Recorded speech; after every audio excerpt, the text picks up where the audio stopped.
I discovered my husband covertly planned a trip to Hawaii without me. I voided his tickets and used the money at the day spa. Now he is stranded. My husband planned an elaborate Hawaiian vacation for his entire family, but purposefully left me out. What he didn't realize was that I held all the cards, and I was about to strand him on the other side of the world, teaching him a lesson he'd never forget. It all started innocently enough. My 9-year-old daughter, Sophia, burst into the kitchen, buzzing with excitement, asking if she could pack her new bikini for Hawaii. Hawaii?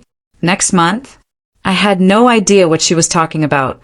Then she pulled out her iPad and showed me a group text from my husband, Michael. It was a family vacation, all organized. Every single one of them had travel confirmations. Michael, our 2 kids, his parents, his sister Emily and her husband, and even his brother, whom he hadn't spoken to in 2 years. 6 7-day tickets to Maui. My name wasn't on a single one. When Michael got home, I confronted him. He went white as a sheet, stammering about how he thought he'd told me.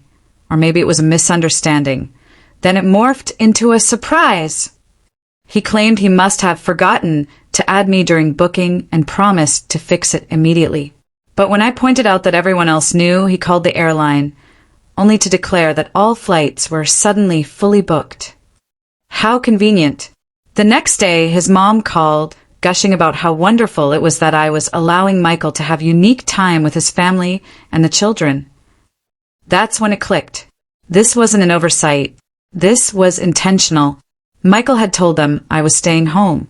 Emily even texted, asking if I was cool with her taking my place in the family pictures since I wouldn't be there. My own husband had practically thrown me out of our family holiday. The final blow came from Sophia. Daddy said Mommy wanted a vacation from everyone and would like the quiet house. For weeks, Michael had been poisoning our children, telling them I was too exhausted, too pessimistic, that they should enjoy themselves without my attitude dampening everyone's spirits. He had turned them against me before I even knew about the trip. When I finally pressed him again, he admitted it. He felt I had been too pessimistic lately, and the family deserved a trip without my attitude. My attitude? For 6 months, I'd been working 50-hour weeks at the insurance firm while he'd been unemployed, playing video games. Yes, I was the problem. All right, Michael. You want a vacation without me? Consider it done. I called my manager, requesting the same 7 days off. Personal affairs, I said. Then I started planning my own journey. Not a vacation, though. Something far, far superior. Michael, bless his heart, couldn't even remember to pay his credit card on time. So it clearly slipped his mind that I was in charge of all our money. He also forgot we'd co-signed to help his parents refinance, meaning I literally owned a piece of the house where they'd be staying before their trip. And he undoubtedly forgot I knew about his minor gambling issue, a secret he'd kept from his family for years. The week before their trip, I began my preparations. The hotel registration still said 7 nights, but I called and rebooked it for just 2. 2 nights instead of 7. Then I called the car rental company and downgraded their minivan to the lowest compact. 6 people, all their luggage in a Corolla. It would be interesting. Then came the fun part. I took $6,500 from our joint vacation savings and moved it into a separate account, accessible only by me. Michael would have to explain to his family why his card was suddenly declined in Hawaii. But that wasn't enough. I wanted Michael to know what it felt like to be left out. So I invited my sister, Sarah, to stay with me. We planned our own station. Spa days, wine tastings, expensive meals. Everything was charged to the joint credit card. He would receive notifications for each charge while trying to enjoy his beach time. On their departure day, I played the perfect wife. I helped pack, drove them to Michael's parents' house, and kissed everyone goodbye. Michael actually looked relieved I wasn't making a fuss. His mother even gave me a condescending hug, wishing me a good rest. 2 hours after their flight departed, I turned off my phone, took a picture of Sarah and me at a 5-star steakhouse downtown, and texted it to Michael with the caption, "Thanks for suggesting I take a break." Sophia later told me that the Hawaii vacation was a complete failure from the moment they landed. Their hotel check-in was a disaster. Michael stood there, his family squeezed behind him, while the front desk employee shook her head and pointed at the computer screen. 3 hours after they landed, his trembling, anxious voice called my phone. The hotel only had them for 2 nights, not 7, and because it was the busiest time of year, all other accommodations were fully booked. Sarah and I sat at the steakhouse, my wine glass half empty, listening to him describe the problem as if I could magically solve it. "That sounds awful," I told him. "I hope you work it out." I hung up, motioning for the server to bring me the $22 chocolate lava cake. Sarah raised an eyebrow but said nothing, simply clinking her glass against mine. The next morning, we headed to the upscale spa downtown. I'd seen it 100 times but never dared to enter. It seemed too pricey. We were escorted to the relaxation area, given robes and slippers, and waited for our appointments. I received the full package: seaweed body wrap, massage, facial, hot stone treatment. I knew Michael's phone would buzz with each charge. Sarah got the same. We were pampered for 4 hours, warm towels and cucumber water brought to us, gentle music playing. All I could picture was Michael trying to explain to his folks why money was suddenly tight in Hawaii. As the massage therapist worked on my shoulders, I realized how stiff I'd been, carrying everything for months. My muscles felt loose, my skin smooth. We left the spa having spent more money than our usual monthly grocery bill. I didn't feel bad. Sarah and I were preparing dinner that evening when Michael called again. This time, his voice was higher, more desperate. His credit card had been refused at a restaurant. I could hear his mother Karen's piercing voice in the background, demanding to know what was happening with our finances. Michael frantically asked if there was fraud or a bank issue, as his parents were forced to pay the bill for all 6 of them. After a minute of him talking in circles, I simply said the bank was fine and hung up. Why not make it a true vacation? Sarah glanced at me from the other side of the hotel room we were staying in. We hadn't gone home, asking if I was sure about all this. I told her Michael was sure enough to lie to our children about leaving me out of a family vacation. Over the next few hours, he called 7 more times. I ignored the first 6. When I finally answered the 7th, my voice was steady, calm. I clarified that since he had organized a trip without consulting me, I had transferred our holiday funds to a different account.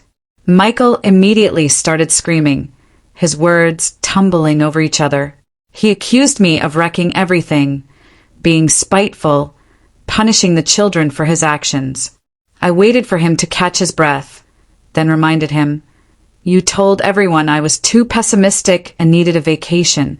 You told your own kids that their mom didn't want to spend time with them. Your parents believed I was staying home by choice. You didn't bother to check if any of the stories you fabricated about me were true." A brief pause, then Michael hung up. 20 minutes later, my phone rang again. It was a video call from Sophia. Her face filled the screen, blotchy and crimson, streaming tears. She was crammed into a corner of what looked like a tiny hotel room, people bustling behind her. Luke kept hitting her arm, trying to get into the frame. Sophia pushed him away, sobbing. The hotel only had 1 room. Everyone is jammed in, no one is having fun, and Daddy and Grandma are constantly arguing about money. Why aren't you here to help? My chest ached as her voice broke on those last words. But I forced myself to remember Michael had told her I wanted them to enjoy themselves without me because I was too exhausted. For weeks, he had ingrained those thoughts in her mind. I did not create this entire situation. He did. Before I could change my mind, I ended the call, telling Sophia I loved her and would speak to her tomorrow. Over breakfast the following morning, Sarah brought up the money situation. We were in a cafe, enjoying expensive pastries and upscale coffee. "Perhaps you've made your point," she suggested, "and you should send enough cash so the kids can at least enjoy some of the vacation." I poked my fork into my croissant. I'm not prepared to let Michael off the hook yet. We debated it back and forth, her voice growing sharper with each mention of Sophia and Luke's suffering. I reminded her she'd agreed with my plan initially. She retorted that she was in favor of holding Michael accountable, not causing my children to suffer in Hawaii. The fight ended when I paid the bill and we left the cafe. We didn't speak much the rest of the day, but she did walk me to the car. That afternoon, John, Michael's brother-in-law, called. His voice had that stiff, icy tone he used when he was upset. He claimed Michael had given him a thorough explanation how a simple misunderstanding was leading me to ruin their holiday. John began lecturing me about the value of forgiveness, family harmony, and the necessity of mutual compromise in marriage. He said Michael was making an effort, and I should be more understanding of the pressure he was under. John never once mentioned that his son-in-law had purposefully left me out, then lied to everyone. He never once admitted that Michael had turned my own kids against me. I listened to his entire speech, then told John the first had to go, and hung up while he was still speaking. I pulled up our credit card statement online and perused the Hawaii transactions. The tiny hotel room cost extra each night due to the last-minute booking. Restaurant meals for 6 people kept showing up with John and Karen's names on the charges because Michael's card wouldn't work. There were 3 unsuccessful attempts to upgrade the rental car from compact to a larger model.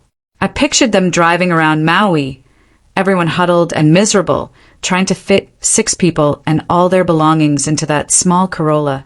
A part of me was gratified seeing the evidence of Michael's catastrophe. Knowing my children were part of that catastrophe made me feel much worse. A lengthy text message pinged on my phone from Catherine, Michael's sister. She accused me of being nasty and self-centered for spoiling everyone's vacation, especially the children's first time seeing Hawaii.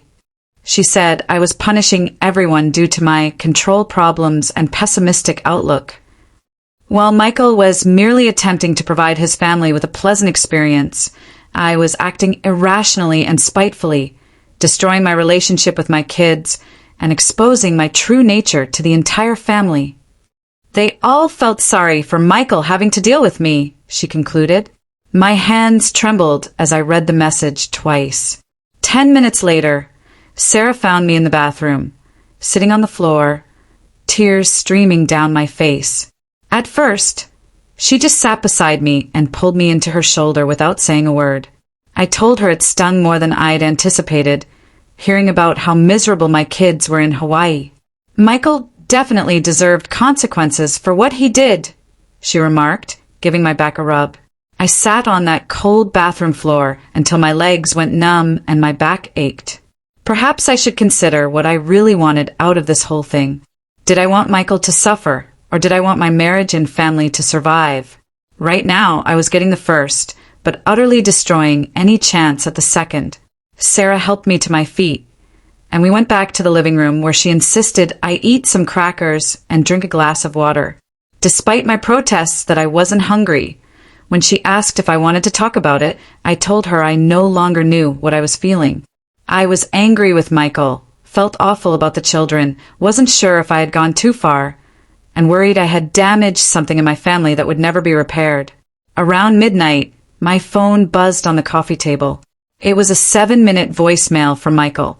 Sarah questioned if I'd listen, observing me gaze at it for a full minute. I put it on speaker and hit play. Michael's voice was worn out and scratchy, as if he'd been sobbing for hours. He claimed everyone else in their little hotel room had finally fallen asleep. He was recording this at 2 a.m. Hawaii time. He began by admitting he had been lying to himself about why he hadn't invited me on the trip and that he was mistaken about everything. He hadn't told anyone, not even himself, how much the unemployment had wrecked him. Every day he felt like he was failing as a husband and father. He felt small and unworthy. Using his parents' money and credit card points to plan the Hawaii trip had been his attempt to feel important once more, to feel like he could still give his family something significant and memorable. But instead of involving me and being open about his concerns, he had convinced himself that I was the issue and that the family would be better off without my negativity bringing everyone down. He acknowledged that by telling the kids I didn't want to come because I was sick of them, he had incited them against me. He claimed he realized what he had done to our family after listening to Sophia sob about how claustrophobic and uncomfortable everyone was. He had been too arrogant and ashamed to admit he was having difficulties. So he had twisted his own children, lied to his parents and siblings, alienated his wife, and spoiled what should have been a wonderful holiday. When he said he understood if I couldn't forgive him and that he deserved whatever I did next, his voice broke entirely. He concluded by telling me how much he loved me and how sorry he was for everything. After the message ended, I sat there, staring at my phone. When Sarah asked what I was thinking, I told her I didn't know if Michael meant any of it, or if he was just freaking out because his family was witnessing his breakdown and the trip had gone horribly wrong. "That's a valid question," she said. "And before you answer him, you need to determine what you really want." We talked about my marriage until 3 a.m. I explained that Michael had been unemployed for 6 months, and I had worked 50-hour weeks while he played video games and barely looked for work. I talked about how I had grown sick of him doing nothing while I did everything, how we had stopped having genuine conversations about anything significant, how I had stopped sharing my day with him because he never seemed interested. Sarah listened, then inquired if I had ever confided in Michael that I was at my breaking point before all this transpired. I realized I hadn't. I had been too preoccupied with being upset and working nonstop to sit down and speak openly with him. She said Michael's exclusion of me was awful, but I had also left the marriage months before, without informing him of the seriousness of the situation. We had to choose whether to make amends or let it end, because we had both let each other down in separate ways. Around 4 a.m., I dozed off on the couch and woke up between 9 and 17 missed calls from Hawaii. 3 were from Michael, 2 from John, and 1 from Karen. The remaining numbers were unknown, so I figured they were from other relatives wanting to yell at me. I poured coffee and ignored them all while Sarah showered. At 10 a.m., my phone rang once more, and this time it was Karen. I was on the verge of not answering, but something prompted me to. Karen's voice sounded nothing like the formal, icy tone she'd used to call me about spending time with Michael. She sounded worn out, depressed, and strangely older. She stated she needed to discuss the true nature of the Hawaii vacation with me. As I prepared myself for yet another lecture, she revealed that she had been observing Michael's full breakdown for the previous 2 days.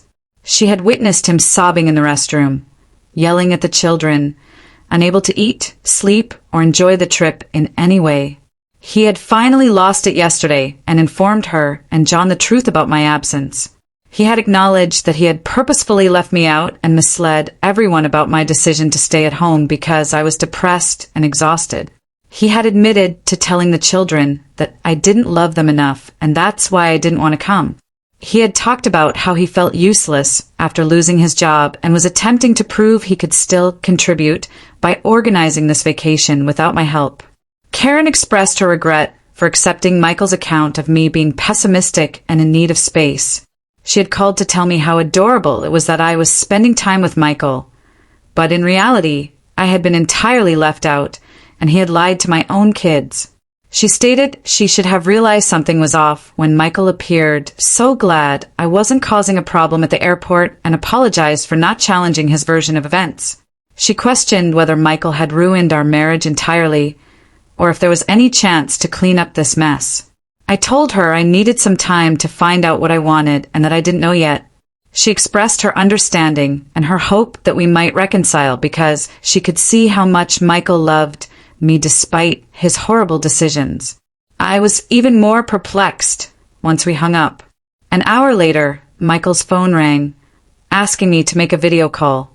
When I responded, Sophia's face, rather than Michael's, filled the screen. My chest ached because she looked so tiny and dejected, sitting on a beach towel with sandy, wet hair. Luke materialized beside her, and they both gave me these guilty, anxious looks. Sophia inquired if I was upset with them for traveling to Hawaii without me. I assured her that I would never be upset with her or Luke for anything Daddy had planned. She broke down in tears and added, Daddy told them I didn't want to come because I didn't love them enough to take a vacation with them. She said she felt horrible for not asking me whether that was real and that she had believed him because Daddy sounded so certain. Luke claimed he had been upset with me the entire flight because I had refused to spend time with them. It crushed my heart to hear my 8-year-old daughter say she didn't think I loved her enough to take her on vacation. I came to see that Michael's betrayal extended well beyond simply denying me a trip. He had deliberately damaged my relationship with my own kids by giving them the impression that I had decided to leave them. He had made them question whether their mother truly loved them. Compared to everything else he had done, that seemed worse. I told Sophia and Luke that no matter what anyone said, I would always want to spend time with them because I loved them so much. I clarified that although Daddy had made some poor decisions regarding the trip, they were not at fault and did nothing improper. When Sophia questioned why Daddy would lie about something like that, I informed her that although Daddy had made errors and was going through a difficult time, we would work things out as a family. I tried to cheer them up as we continued our conversation for another 20 minutes about their trip and what they had seen in Hawaii. I went to my bedroom and sobbed for an hour after we hung up. Around 1 p.m., Sarah came to my door and informed me that she had to leave since she had to return to work the next morning. She gave me a strong hug before leaving, telling me that I needed to make sure Sophia and Luke understood that none of this was their responsibility, regardless of what I decided regarding my marriage. She was correct. I then pondered for the remainder of the day how I could shield my children from the harm that Michael and I had caused to our family. I considered the kind of example I was giving children by pursuing retribution rather than attempting to resolve issues. I wondered what they would learn about marriage and strife from witnessing their parents ruin one another. I came to the realization that I had been so preoccupied with causing Michael pain that I had neglected to consider the lessons I was imparting to our kids about how to deal with hurt and rage. At around 6 p.m. that night, I checked the balance in the separate account where I had transferred our holiday funds. I pictured Michael and the children trapped in that small hotel room, his parents and siblings huddled together, miserable. On the video conversation, I imagined Sophia's face, inquiring whether I was upset with them. Sarah had mentioned that I wanted to make sure my children didn't recall their first trip to Hawaii as the time when their parents' marriage fell apart. I returned $3,200 to our joint account, enough to pay for a good hotel for the next 5 nights, along with some kid-friendly activities and good meals for all. It wasn't about letting Michael off the hook or forgiving him. It was about ensuring that my kids had at least some positive memories from this vacation rather than simply recalling everyone being crammed, bickering, and uncomfortable. Because I still didn't fully trust Michael and wanted to make sure I had money he couldn't access in case things got worse, I kept the remaining $3,200 in my own account. 20 minutes after I made the money transfer, Michael's number called on my phone. He was crying so much that he was hardly able to speak when I answered. He repeatedly thanked me and inquired as to if I was open to resolving the issue. I interrupted him, telling him that when he got home, we needed to have some serious talk. I advised him to tell his whole family the whole truth about why I wasn't invited and what he told the children about me, and that we needed marriage counseling. I told him that I needed to see tangible improvements in the way he managed our relationship, our money, and his job search. I informed him that while I wasn't pledging to remain married to him or forgive him, I was open to trying counseling to see if we could mend the damage he had caused. Michael accepted everything right away. He promised to get a counselor as soon as they came home, tell his family the whole truth today, and do whatever it took to show that he could change. I questioned if he truly meant it, or if he was merely saying what I wanted to hear out of embarrassment and desperation. Before he could say anything further, I hung up after telling him I would speak with him when he got home. 2 hours later, Michael texted me to let me know that he had relocated the family to a better hotel with real rooms for everyone and that they would attempt to make the most of the remaining days of their trip. He shared pictures of Sophia and Luke playing in the surf, making sandcastles, and finally grinning at the beach. For the first time since they had left, they appeared content and at ease, and I was glad that they would at least have some pleasant memories of Hawaii. Catherine sent me a considerably shorter text than her earlier tirade, and my phone buzzed with it. She claimed that after Michael told the entire family everything, they were all horrified to learn how much he had lied about the circumstances. She said she was sorry for describing me as nasty and self-centered before knowing the whole truth. I was grateful for the apology, even if it seemed more like something she had to send because Michael had instructed her to than anything she truly meant. For the first time in months, I worked regular hours for the next 4 days. I didn't check my email after supper, and I left the office around 5 p.m. rather than 8 or 9 p.m. I cleaned out my closet, went to the gym, visited a friend for coffee, and did all the things I never had time for during my 50-hour work weeks. I gave my true desires for my life and marriage a lot of thought. I came to the realization that before all of this, I had never informed Michael how close I was to losing it because I had been so preoccupied with being the responsible one and resenting his unemployment. Without having open discussions about how stressed and frustrated I felt, I would let the resentment fester for months. In many respects, Michael's exclusion of me was awful and horrible, but I had also failed to convey the gravity of our issues before they became apparent. Both of us had made mistakes, and now we had to choose whether to correct them or give up. On the day Michael and the kids were scheduled to return home, I made their favorite dinner, cleaned the entire house, and tried to get ready for whatever came next. My stomach turned to knots as I heard the car arrive in the driveway at 6 p.m. Sophia was the first to rush inside when the front door opened. She immediately raced to me, sobbing after dropping her backpack and apologizing for believing Daddy when he stated I didn't want to come. She was growing too large for me to bear, but I still lifted her up and cradled her close to my chest. I assured her that she had nothing to apologize for and that I would always want to be with her regardless of what people thought. Michael stood in the doorway with all the bags, looking worn out, afraid, and unsure as Luke hugged my knees. The mood was tense and uncomfortable, as if we were all trying to avoid making matters worse while walking on shattered glass. When I returned downstairs after putting the kids to bed early that evening, Michael was seated at the kitchen table with his hands folded in front of him. When I stepped in, I could see he had been crying because he looked up. I took a seat across from him and waited till he spoke. He inhaled deeply before telling me that he had been experiencing sadness since losing his job 6 months prior. He claimed that because he was no longer able to support his family, he felt useless every morning. He clarified that he had been planning the Hawaii trip with money his parents had volunteered to contribute and credit card points he had saved up for years because he wanted to feel important once more. Even though he wasn't working, he wanted to show his family that he could still accomplish something significant. He talked about how he felt like a failure every time I left for work and he stayed at home playing video games. And I listened without interjecting. For the first time in months, he acknowledged the trip planning gave him a sense of competence and necessity. Then, he turned to face me and declared that the worst thing he had ever done to anyone was to exclude me. He said it was unacceptable to lie to the children about why I couldn't come, and he understood if I couldn't move past that.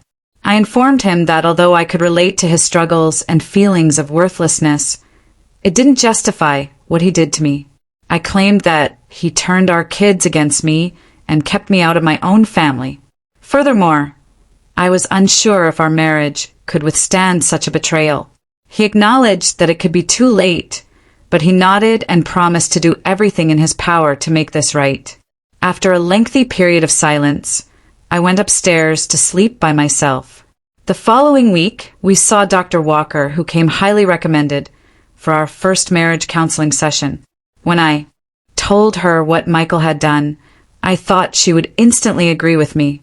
Instead, she posed challenging questions regarding our communication and conflict management styles. She noted that although Michael's betrayal was enormous and had seriously harmed our family, my retaliation had also harmed our children. She asked me why I hadn't informed Michael how stressed and unhappy I was before things blew up, saying, "Sophia and Luke spent days in Hawaii watching their parents' marriage fall apart in real time, and that wasn't fair to them." I acknowledged that I had never really expressed how close I was to losing it because I had been so preoccupied with being the responsible party and keeping everything together. Dr. Walker advised Michael to accept responsibility for his despair and job loss, rather than avoiding it by organizing a lavish vacation. She advised me to express my desires plainly rather than allowing animosity to fester until I felt the need for vengeance. We were both worn out and didn't feel justified by the end of the session. Dr. Walker informed us we had a lot of work to do if we wanted to keep our marriage intact and set up weekly appointments. 2 weeks later, Michael received a call from a company he had interviewed with 4 months prior. They were giving him a job that would start in 2 weeks and come with fantastic pay and benefits. He simply gazed at me as if he couldn't believe it was genuine. After hanging up the phone, he seemed anxious about whether I would think he was truly changing or if this was simply another Band-Aid solution. To be honest, I had not yet decided what I believed. Although the job offer was wonderful, it didn't make up for what had transpired in Hawaii or mend the rift in our relationship. We still had months of counseling ahead of us. But I told him I was happy he would be working again and making a financial contribution. He agreed and acknowledged that he knew he needed to demonstrate his worth over time, rather than with a single job offer. Instead of simply returning to the previous state of affairs, I decided to continue attending counseling and see if we might create something genuine.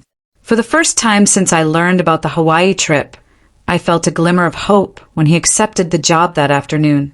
3 months later, our lives had dramatically changed. Michael appeared to be enjoying his new profession, which he was doing full-time. Without my having to ask, he helped with homework and food when he got home at a fair hour. In addition to our weekly couples therapy with Dr. Walker, we were both in individual therapy. The most significant difference was the way we now communicate with one another. Rather than allowing things to fester, we had frank discussions about finances, obligations, and emotions. We sat down with Sophia and Luke and explained, in a way that they could comprehend, that both parents had made errors and caused harm to one another, but that we were trying to make things right. When Sophia asked whether we were divorcing, I told her straight out that we were making every effort not to. For next summer, we began organizing a true family getaway in which everyone would be involved from the beginning. Michael asked me what I thought of everything while showing me the resort possibilities. I was still devastated by what he had done to me, and things weren't perfect. On certain days when I looked at him, I felt angry all over again about being left out and misled, but I could also see that he was sincerely trying to improve. He took his meds, attended weekly therapy sessions, and supported our family in ways he had never done before. Although we were still married, our marriage had changed. Instead of me merely keeping everything together while he coasted along, it was now based on accountability and honesty. For the first time in months, I thought we had a genuine chance.